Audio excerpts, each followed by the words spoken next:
নমস্কাৰ ইভিনিং হেডলাইনছৰ সৈতে ষ্টুডিঅ'ত মই মৌচুমী শৰ্মা বৰুৱা আহিছো প্ৰথমটো গুৰুত্বপূৰ্ণ খবৰলৈ ধৃত এছিএছ সাইবাৰক লগত লৈ হাতীগাঁৱৰ নদবমাত সিএম ভিজিলেন্সৰ অভিযান হাতীগাঁৱৰ নদবমাত আছে এটা বৃহৎ অট্টালিকাটো আত্মীয়ক চোৱা চিতাৰ দায়িত্ব দিছে সাইবাৰৰ ঘনিষ্ঠ আকাশ আলীয়ে চোৱা চিতা কৰিছিল ঘৰটো মাটি কিনাৰ 14খন নথি জব্দ দলটোৰ হাতীগাঁৱৰে সাইবাৰৰ ঘনিষ্ঠ আইনুল আলীৰ ঘৰটো অভিযান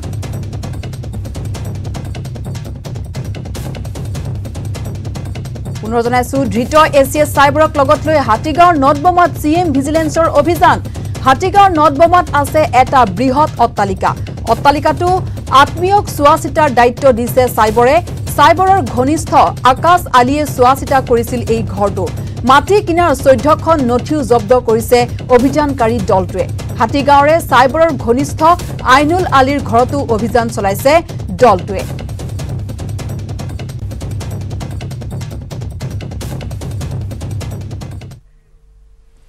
জিএমচিৰ 40 কৰ্মচাৰীক বৰখাস্ত নিযুক্তি কেলেংকাৰীৰ তদন্ত আৰক্ষী সিএম ভিজিলেন্স অথবা সিবিআইৰ যোগে কৰা হ'ব নিউজ 18ত মন্তব্য মন্ত্ৰী অশোক সিংঘালৰ মন্ত্ৰী হোৱাৰ পিছত চাকৰিৰ নামত হোৱা দুৰ্নীতিৰ বিৰুদ্ধে তদন্ত আৰম্ভ কৰিছো জিএমচিৰ আয়ুক্তক তদন্তৰ নিৰ্দেশ দিছিল 40 জন কৰ্মচাৰীৰ বিৰুদ্ধে ব্যৱস্থা লোৱা হৈছে এই কাণ্ডত যিসকলে জড়িত সকলোৰে বিৰুদ্ধে তদন্ত হ'ব বিষয়া মন্ত্ৰী কোনো আইনৰ ঊৰ্ধ্বত নহয় অনিয়মৰ অভিযোগ পালে সকলোৰে বিৰুদ্ধে ব্যৱস্থা লোৱা হ'ব বুলি মন্তব্য মন্ত্ৰীগৰাকীৰ কোন জড়িত আছে সকলোৰে ওপৰত তদন্ত হ'ব 40 জনৰ বিৰুদ্ধে সকলো প্ৰকাৰৰ আইনগত ব্যৱস্থা লোৱা হ'ব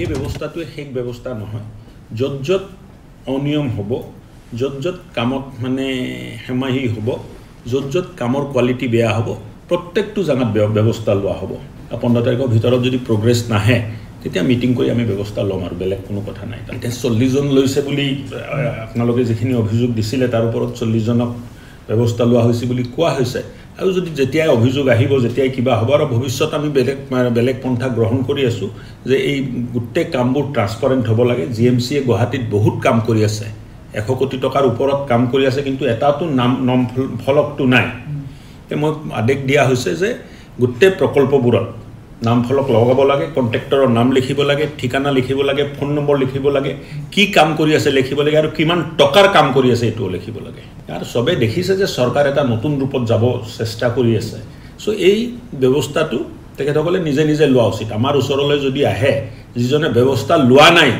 তাৰ ওপৰতো আমি ব্যৱস্থা সবৰ ওপৰত চৰকাৰী বিষয়া কি ভগৱান হয় নেকি মন্ত্ৰী এমএলএ কি ভগৱান হয় নেকি সবৰ ওপৰত ব্যৱস্থা হ'ব কি কলো আইনৰ ওপৰত কোনবা আছে নি মই আইনৰ ওপৰত নেকি আপুনি আইনৰ ওপৰত নেকি আইনৰ ওপৰত কোনো নহয়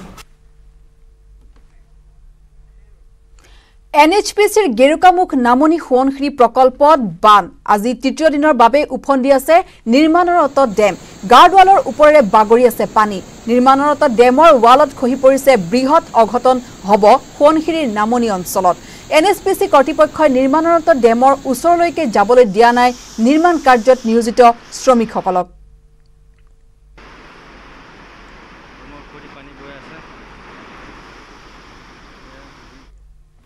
ইফালে জন্মদিনৰ পাৰ্টিত ড্ৰাগছ সেৱন কৰি আৰক্ষীৰ জালত 4 জন গুৱাহাটীৰ দক্ষিণ শৰণীয়াৰ জনি আলীৰ ঘৰত গ্ৰেপ্তাৰ 4 জনক ধৃত জনি আলী আলতাফুদ্দিন লস্কৰ অশোক চেত্ৰী আৰু ৰাহুল দাস 2.79 গ্ৰাম হেৰোইন 2টা ৰাইফল 7টা মোবাইল জব্দ ড্ৰাগছৰ ব্যৱসায় চলাই আছিল পূৰ্বতে হত্যাকাণ্ডৰ গোচৰত অভিযুক্ত জনি আলী গোপন তথ্যৰ ভিত্তিত চানমাৰী আৰক্ষী আৰু এছঅজিৰ দলৰ অভিযান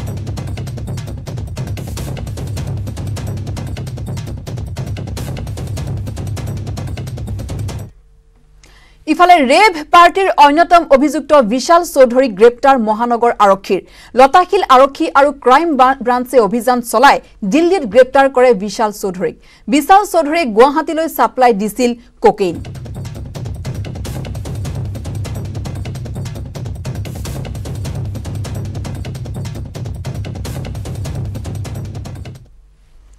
গাঁৱৰ আশাকৰ্মীৰ পৰা আৰম্ভ কৰি চহৰৰ চিকিৎসকলৈ যদিও এই সকল স্বাস্থ্যকৰ্মী নাথাকিল হয় তেতিয়া হয়তো আমাৰ স্বাস্থ্য বিপৰ্যস্ত হৈ উঠিল হয় কিন্তু এওঁলোকৰ উপৰি এনে একাংশ লোক আছে মহামাৰীৰ সময়ত সহায় কৰিবলৈ আগবাঢ়ি আহে যেনে মহাৰাষ্ট্ৰৰ নাসিক জিলাৰ নিতিন গায়কৰৰ কথা আমি ক'ব পাৰো যি এগৰাকী সমাজকৰ্মী হোৱাৰ লগতে সঞ্জীৱনী চেম্পিয়ন কোভিড-19 টিকাকৰণক লৈ নেটৱৰ্ক 18 আৰু ফেডাৰেল বেংকৰ সজাগতা অভিযান সঞ্জীৱনীয়ে সৰ্ট অফ লাইফ গিৰনাৰ চহৰত প্ৰৱেশ কৰি নিতিন গায়কৰৰ বিষয়ে অৱগত হয় চাহক এক ৰিপৰ্ট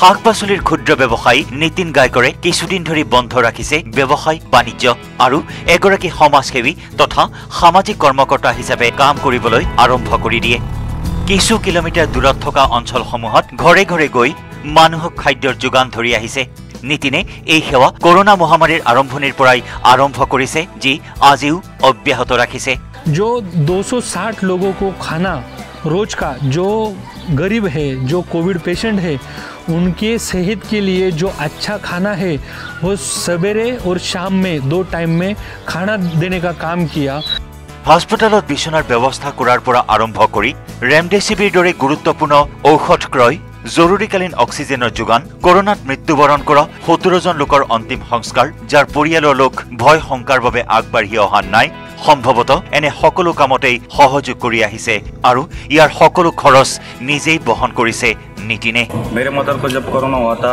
तब नासिक सिटी में किधर भी बेड अवेलेबल नहीं था तब नितिन गायकर जी ने बेड अवेलेबल किया ऑक्सीजन अवेलेबल कर दिया रेमडेसिविर इंजेक्शन अवेलेबल कर दिया उसकी वजह से मेरी मदर की आज जान बची है जिंदा है वो नितिনৰ পিতৃৰ বিয়োগ ঘটিছিল 15 বছৰ পূৰ্বে আৰু এই মহামাৰীৰ সময়ত নিতিনে অতি ওচৰৰ পৰাই দেখিছে মৃত্যু ऊपर भी संकट आता है जिसके ऊपर मैं आके मेरे को अंदर से ही आवाज आता है कि नहीं अभी चल पड़ तेरी जरूरत है लोगों को तो मैं चल पड़ता हूँ वो संकट काल में और ये टाइम पे कोई बाहर नहीं आता जब बाहर नहीं कोई आता तो हमारी ज़रूरत है हम हमारी ज़रूरत समझ के लोगों की ज़रूरत समझते वो हमने काम किया ये हमें संजीवनी कैंपेन में हेल्प कर रहे हैं वैक्सीनेशन के लिए अवेयरनेस करने के लिए तो क्या होता है ना गांव के लोगों को उनके साथ जो इतनी अटैचमेंट है वो हमें हेल्प करती है हमारा कैंपेन आगे बढ़ाने के लिए মানুহক খুজে খুজে সহায় কৰিব বিচৰা নিতিন গায়কৰ আমাৰ মাজৰ এগৰাকী সঞ্জীৱনী চেম্পিয়ন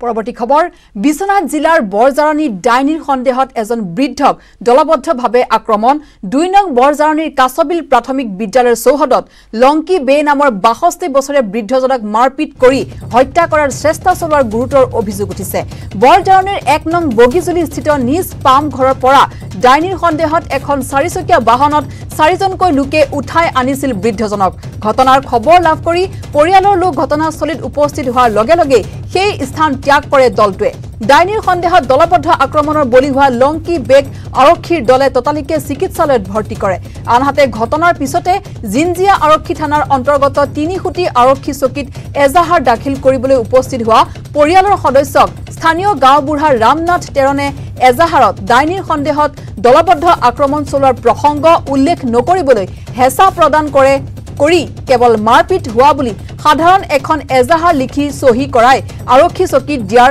অভিযোগ এজাহাৰ দাখিল কৰাই ইয়াৰ পিছতে পুনৰ ডাইনী সন্দেহত আক্ৰমণৰ বলি হোৱা বৃদ্ধজনৰ পৰিয়ালে বিশ্বনাথৰ আৰক্ষী অধীক্ষকক সমগ্ৰ ঘটনা বিৱৰি আন এক অভিযোগ দাখিল কৰে কিন্তু আৰক্ষীয়ে বিষয়টো গুৰুত্ব সহকাৰে নুলুৱাৰ অভিযোগ কৰিছে ভুক্তভোগী পৰিয়ালটোৱে আৰক্ষী অধীক্ষকক প্ৰদান কৰা লিখিত অভিযোগত উল্লেখ থকা অনুসৰি ধন সিং ৰংপি ৰঞ্জিত টেৰাং বাবু বে বিক্ৰম বে সাৰ বে বাবু ৰংপি সিং টেৰাং বিকাশ বে আৰু ধনিৰাম বে নামৰ 10 গৰাকী লোকৰ এই ঘটনাৰ লগত জড়িত উল্লেখ্য যে 2 বছৰ পূৰ্বেও গাঁৱৰে এগৰাকী মহিলাৰ মৃত্যুৰ বাবে লংকি বেগ জগৰীয়া কৰি এই সকল লোকে নিৰ্যাতন চলোৱাৰ অভিযোগ তুলিছে পৰিয়ালৰ লোকে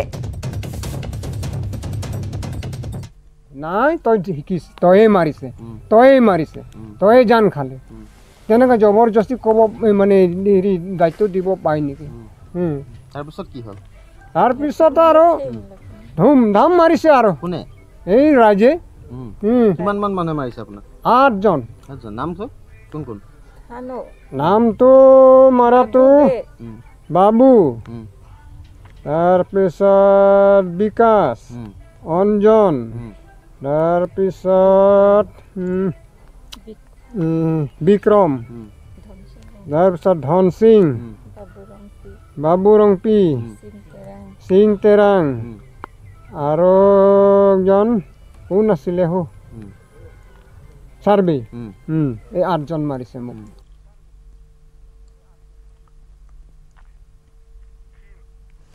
এক ছেপ্টেম্বৰত বিজেপিত যোগদান কৰিব ভবানীপুৰ সমষ্টিৰ AIDF বিধায়ক ফণীধৰ তালুকদাৰে।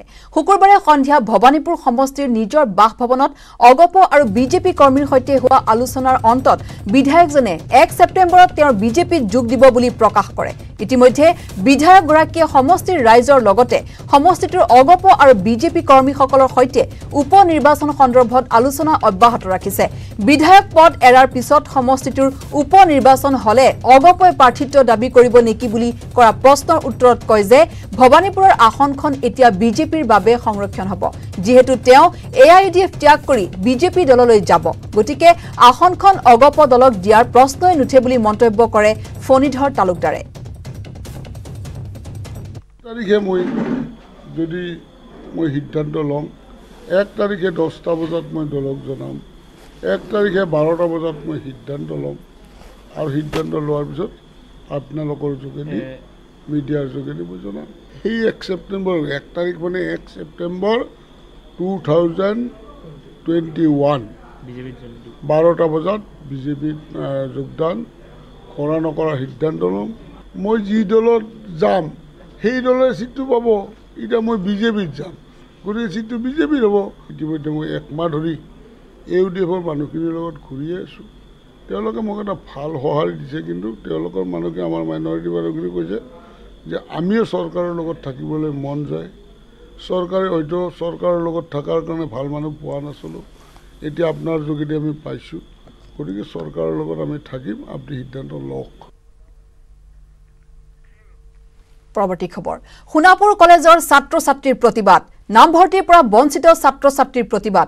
নিজ কলেজতে নামভৰ্তি কৰিব নোৱাৰি ক্ষোভিত ছাত্ৰ ছাত্ৰীসকল।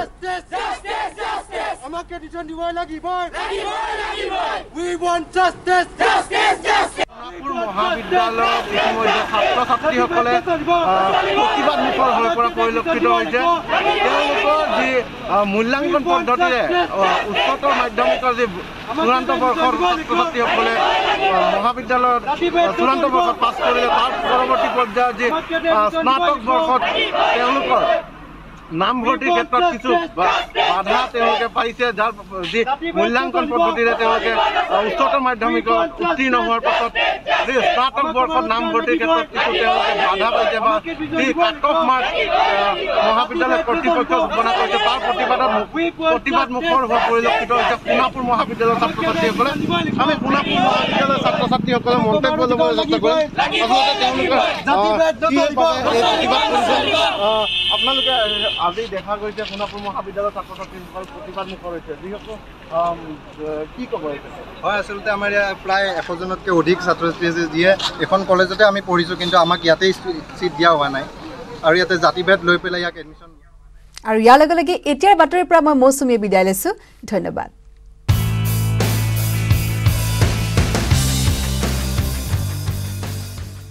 नमस्कार, इस बुलेटिन में आपका स्वागत है। मैं हूं तेजिंदर सिंह और मेरे साथ है मेरी सहयोगी मनीषा, जो सांकेतिक भाषा में खबरों को आप तक पहुंचाएंगी। तो आइए शुरुआत करते हैं हेडलाइंस के साथ।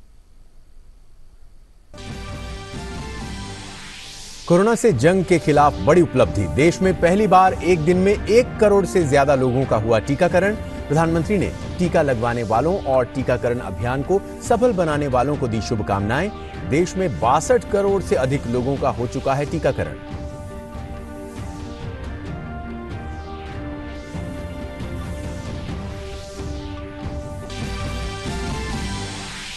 प्रधानमंत्री मोदी ने अफगानिस्तान पर तालिबान के कब्जे के बाद पैदा हुए सुरक्षा हालातों के मद्देनजर अंतर्राष्ट्रीय स्तर पर समन्वित प्रयास की आवश्यकता पर दिया बल।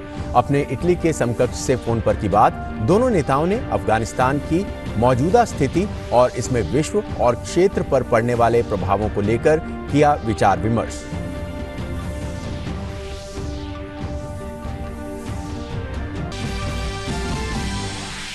प्रधानमंत्री नरेंद्र मोदी आज जलियांवाला बाग स्मारक के पुनर्निर्मित परिसर को करेंगे राष्ट्र को समर्पित।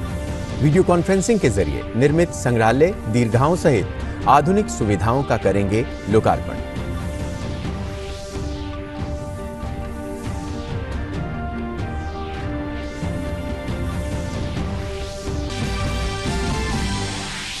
अमेरिका ने काबुल में हमलों की आशंका को देखते हुए अलर्ट किया जारी, कहा निकासी की प्रक्रिया को करेंगे पूरा।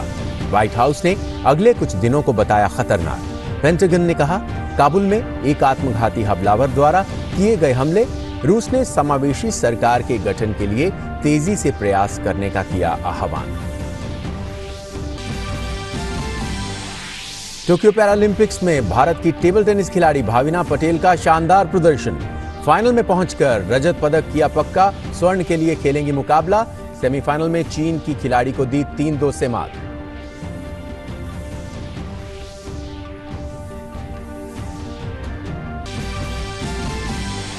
भारत और इंग्लैंड के बीच खेले जा रहे तीसरे टेस्ट मैच के तीसरे दिन का खेल खत्म होने तक भारत का स्कोर 2 विकेट पर 215 रन। भारत अभी भी इंग्लैंड से 139 रन से है पीछे। पुजारा और विराट के बीच तीसरे विकेट के लिए नाबाद 99 रन की साझेदारी। और देखते हैं खबरों को विस्तार से। देश में राष्ट्रव्यापी टीकाकरण अभियान के तहत कल कोविड रोधी वैक्सीन की 1 करोड़ से अधिक डोज दी गई। टीकाकरण अभियान आरंभ होने के बाद से एक दिन में टीकाकरण की यह सर्वाधिक संख्या है। केंद्रीय स्वास्थ्य मंत्रालय ने कहा कि देश में 62 करोड़ से अधिक लोगों का टीकाकरण हो चुका है। कोविड से बचाव के लिए अब तक 47 करोड़ लोगों को पहली डोज और 14 करोड़ से अधिक लोगों को दूसरी डोज दी जा चुकी है। इस वर्ष 21 जून से सभी के लिए कोविड रोधी टीका लगाने का नया चरण आरंभ हुआ था। टीकाकरण अभियान देश में लोगों की कोविड से सुरक्षा का एक महत्वपूर्ण माध्यम है और इसकी उच्च स्तर पर लगातार समीक्षा और निगरानी की जा रही है।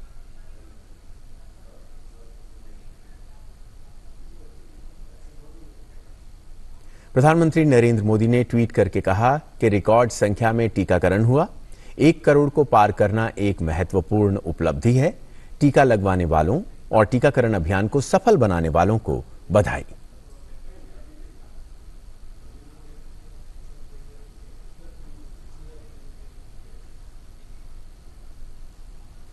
केंद्रीय स्वास्थ्य एवं परिवार कल्याण मंत्री मनसुख मंडाविया ने ट्वीट करके कहा कि सबका साथ, सबका विकास, सबका विश्वास, सबका प्रयास, ये वही प्रयास है जिससे देश ने एक दिन में 1 करोड़ से अधिक टीके लगाने का आंकड़ा पार कर लिया है।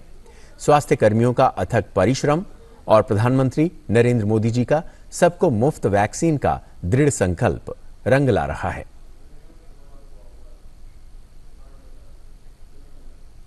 प्रधानमंत्री नरेंद्र मोदी ने इटली के प्रधानमंत्री मारियो द्रागी से फोन पर बातचीत की। दोनों नेताओं ने अफगानिस्तान की ताजा स्थिति और इससे विश्व और क्षेत्र पर पड़ने वाले प्रभावों को लेकर विचार विमर्श किया। दोनों नेताओं ने काबुल अंतर्राष्ट्रीय हवाई अड्डे पर हुए घातक आतंकवादी हमले की कड़ी निंदा की और वहां फंसे लोगों की सुरक्षित वापसी सुनिश्चित करने की आवश्यकता पर जोर दिया। बातचीत के दौरान दोनों नेताओं ने अफगानिस्तान के घटनाक्रमों से पैदा हुई परिस्थिति से जो मानवीय और सुरक्षा का संकट पैदा हुआ है, उसके समाधान के लिए G20 सहित अंतर्राष्ट्रीय स्तर पर सहयोग की आवश्यकता पर जोर दिया। प्रधानमंत्री मोदी और मारियो द्रागी ने G20 के एजेंडे से जुड़े अन्य महत्वपूर्ण विषयों पर भी चर्चा की, जिसमें जलवायु परिवर्तन भी शामिल था। इस संदर्भ में उन्होंने अन्य आगामी बहुपक्षीय कार्यक्रमों जैसे COP26 पर भी विचारों का आदान प्रदान किया। प्रधानमंत्री मोदी ने इटली को G20 में चर्चाओं को सफलता के साथ आगे बढ़ाने के लिए उसके शानदार नेतृत्व की सराहना की। बातचीत के दौरान दोनों नेताओं ने द्विपक्षीय और वैश्विक मुद्दों, विशेष रूप से अफगानिस्तान की स्थिति पर संपर्क में बने रहने पर सहमति जताई। प्रधानमंत्री नरेंद्र मोदी आज शाम वीडियो कॉन्फ्रेंसिंग के जरिए पंजाब में अमृतसर में पुनः निर्मित जलियांवाला बाग स्मारक परिसर राष्ट्र को समर्पित करेंगे। प्रधानमंत्री स्मारक के निकट विकसित संग्रहालय दीर्घाओं का उद्घाटन भी करेंगे। इस आयोजन के दौरान समूचे परिसर को उन्नत करने के लिए सरकार द्वारा की गई अनगिनत विकास पहलों को भी दर्शाया जाएगा।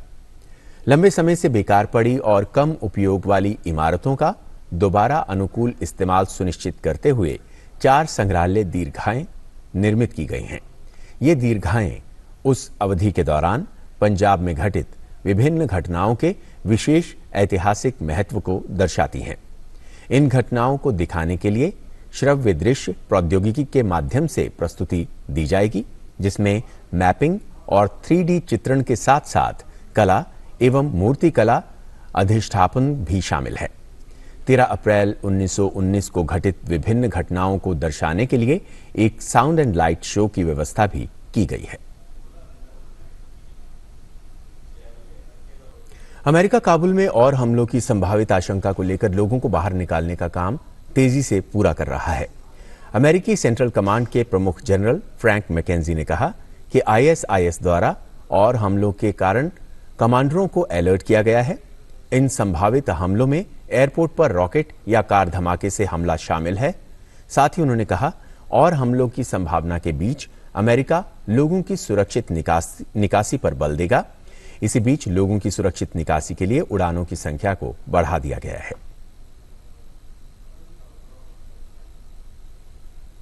और खेलों से अच्छी खबर, टोक्यो में चल रहे पैरालंपिक खेलों की टेबल टेनिस स्पर्धा में भाविना पटेल ने महिलाओं की क्लास 4 कैटेगरी के फाइनल में जगह बनाकर भारत के लिए रजत पदक पक्का कर दिया है।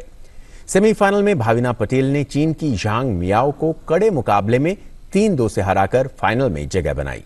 पहले गेम में 7-11 से हारने के बाद भाविना पटेल ने दूसरे गेम में 11-7 से जीत दर्ज की। तीसरा गेम भाविना ने 11-4 से जीता, लेकिन चौथे गेम में झांग मियाओ ने 9-11 से जीत हासिल कर मुकाबले को 2-2 की बराबरी पर ला दिया। पांचवें और निर्णायक गेम में भाविना ने 11-8 से जीत दर्ज कर भारत के लिए रजत पदक पक्का किया। अब फाइनल में भाविना पटेल का मुकाबला चीन की झाओ जिंग के साथ होगा। और इसके साथ ही इस बुलेटिन में फिलहाल इतना ही। इजाजत दीजिए, नमस्कार।